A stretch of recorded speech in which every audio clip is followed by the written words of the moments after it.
Speed limits are being reduced on Irish roads from tomorrow. If you're one of the people who believe it won't make any difference, well, Ger Herbert, motoring editor with the Sunday Independent, is going to tell you why you are wrong. You were talking about the mythology around speed limits and the lowering of the speed limits and what they are designed to achieve.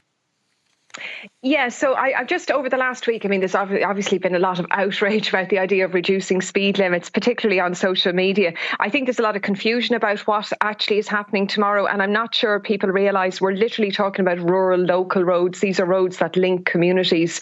You know, they're roads that are designed for walkers and cyclists and as much as anything else, and for kids to be able to get to school. And that's what we're talking about. This is not a reduction across the road network in Ireland. And the later reductions, which are probably going to be even more controversial, the 30 kilometres in built-up areas and the national secondary roads being reduced from 100 to 80 is going to happen later in the year. So this is literally, well, for tomorrow, what we're talking about anyway, are rural roads. And of course, the speed limits will only come into effect when they are so signposted by the local authorities. I mean, if there's no signpost, you have to assume the lower limit, but there may be existing signs that haven't yet been changed, and they can't, I expect you to do lower than the speed limit declared by them on a signpost indicates. Yeah, absolutely. Now, in all the communication from the government on this, apparently the local authorities will have the road signs in place. They're simply replacing, on the roads that are going to be changed, they're simply replacing 80 kilometre speed limits with 60 kilometre speed limit signs. Now, I do notice in my own area, they're masked out. They're sort of like, there's like black like refuse sacks over the new speed limits ready to go in. So they are in place and ready. As you said, they have to be in place tomorrow if any enforcement is going to take place. Now, you've been talking about the different myths, and myth one, eradicating road deaths is impossible without completely banning cars.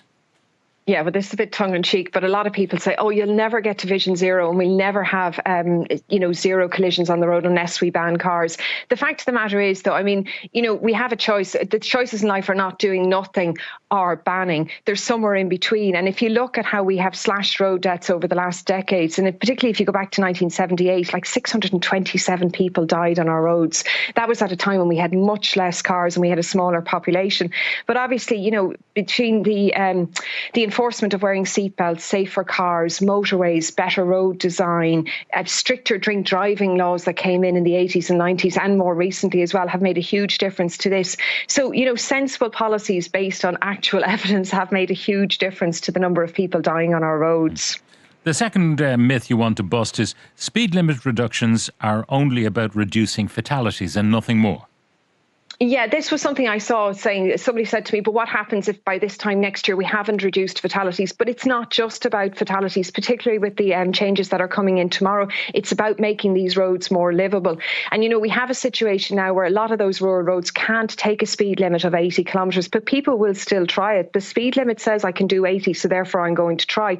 And as a result, even if you're driving those roads and you're staying within the law, it's still too fast for maybe other people in cars, for people on the road to be able to send your kids to school, cycling or whatever. So it's not just about reducing fatalities and injuries. Okay, making the whole road network a little more livable for everybody. I mean, in rural Ireland particularly, you might round a bend and there's a tractor, Yeah. Or there's a herd of cattle, and maybe if you're on a motorbike, you come around the corner and there's a cow patty and you're going to lose your back wheel. Yeah, absolutely. Or even just the reference I made very briefly at the start of that piece was on my own road. It's right beside the canal. Now, it is, occasionally throughout the winter, you will see cars being tossed into the canal because people are just going too fast. So it's things like that. It is that safety as well, though. I mean, I think speed limits tell people what a road can take. Even though we know they're not targets, they still give people information about a road. And if it's setting it too high, it's giving drivers the wrong information. And I think that's another really important point about speed limits. Okay, myth number 3. It's only young men crashing, so why punish everybody? Yeah, so there's two things here. It's the young men crashing and the punishment aspect to it. Yes, there's no doubt about it. Men are statistically far more likely to be involved in serious crashes. We know that almost 80% of fatalities on our roads are males. They're not necessarily young, but they are males.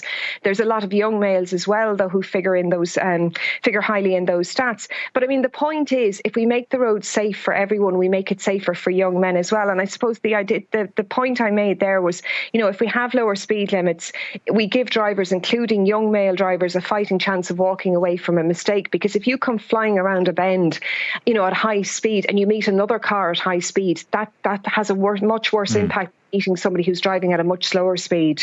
Another myth, speeding isn't the real problem. The real problem, mobile phones and drink driving.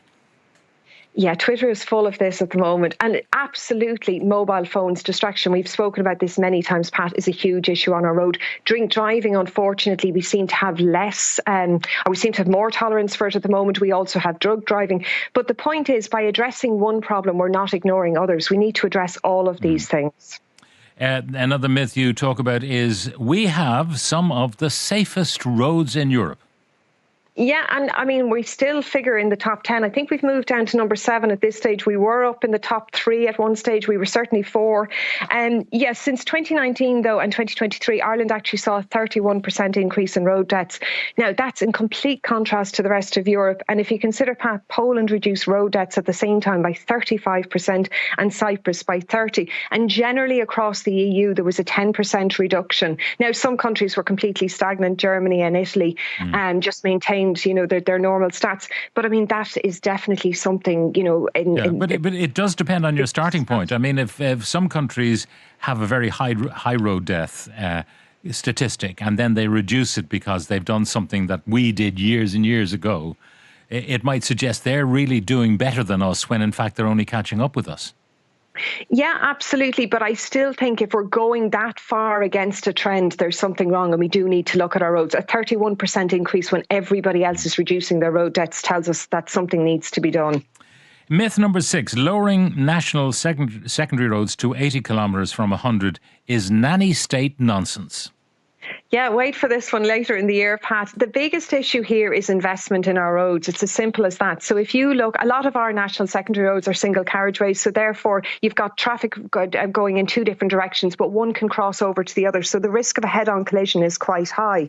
Now, in the likes of Sweden, where they have invested hugely in their roads, and there's an awful lot of research about roads and how to make them safer, they never set a speed limit higher than 80, where there is a risk of a head-on collision, because you can be driving the safest car in the road with, and a big... So where there's no separation of the carriageways going to and fro, they have a maximum speed of 80 kilometres full stop in Sweden. Yeah, because you will have a fatality if you have a head-on collision above 80, no matter what you're driving. Cars cannot take that sort of energy, so it's as simple as that. So we have 2 choices here. We either invest in our roads and we separate traffic and then we can have higher speeds, or we simply say these are the roads we have and we have to lower our speed limit. The final myth, speed limits without enforcement are really pointless. Yeah, again, I've heard this constantly saying there's absolutely no point changing the signs. And definitely if there's enforcement, there is greater compliance, there's greater impact. But it has been shown, because thankfully there are people out there who will see a speed limit and obey it. Therefore, if you change the speed limit, you slow down the traffic on that road. So you slow the average speeds. And even by doing that a small amount, you can have quite an impact on the fatality and collision rate. Now, some of the points coming in from our listeners, I thought the speed limit was only going to reduce speeds where the local council hasn't set a speed limit. That's from Maura.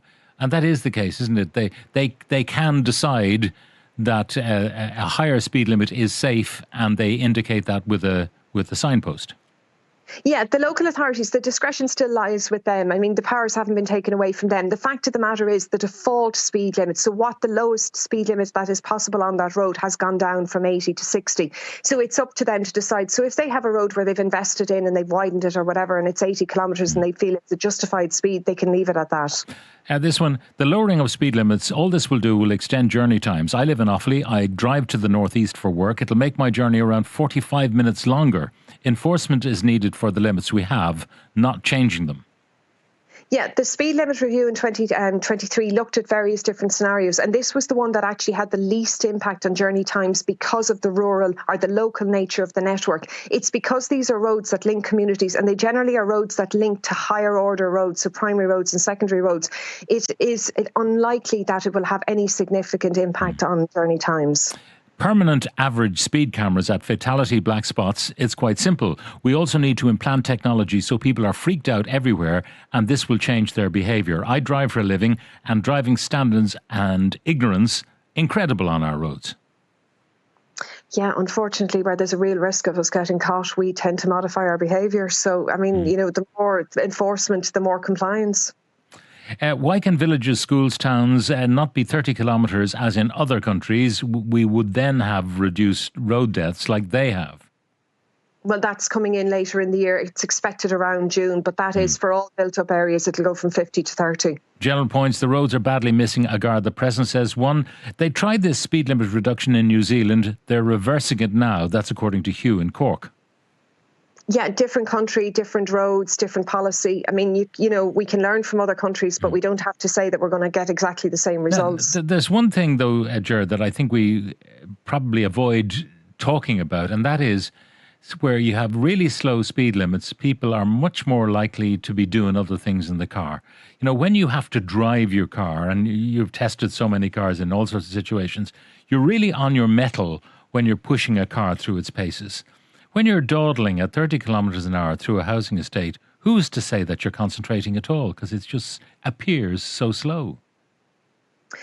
Yeah, I mean, there's absolutely no doubt about that. And I have driven in Norway and the Scandinavian countries that had this introduced long before it was even talked about anywhere else. And there's no doubt about it, 30 kilometres is very slow. But the fact of the matter is speed is relative as well, Pat. We get used to these things. And, you know, we probably thought 50 was very slow to be going in urban areas when it was first introduced. So, I mean, it's a matter of just getting used to it. And also, it's the stats are still there. If you abide by the speed limit, it does have such an impact on fatality rates, particularly for pedestrians and cyclists. So in urban areas, you know, I think it's something we're just going to have to get used to.